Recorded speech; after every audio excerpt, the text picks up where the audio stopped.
আমি দীপিকা। তোমরা সবাই কেমন আছো? আশা করি যে সবাই খুব ভালো আছো। আমিও বিন্দাস আছি। Life is a journey Deepika and Disha নতুন একটা ভিডিওর সাথে। এখন দিশা আর আমি রেডি হয়ে বেরোচ্ছি ওর ক্লাসে যাওয়ার উদ্দেশ্যে। ওকে ক্লাসে দিয়ে আজ যেহেতু ফল হারেনি আমাবস্যা, তাই মায়ের কাছে যাব। ফল মিষ্টি সব কিছুটাই গুছিয়ে নিলাম। আর এখানে দেখো এতটাই ভিড়। জ্যৈষ্ঠ মাসে আমাবস্যা তিথিটিকে আমরা ফলহারিণী আমাবস্যা বলে জেনে থাকি।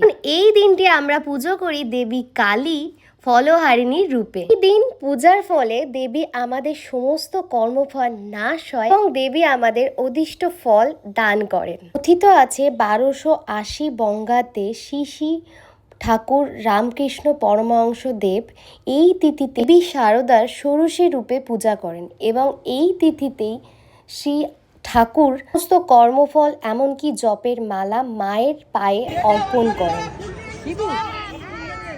আমিও ঠিক করলাম এই দিনটা পুজো দেব। তাই প্রতি বছরে এই দিনে এমনি পুজো দিই, কিন্তু এই বছরটা একটা অন্যরকমভাবে পুজো দিলাম।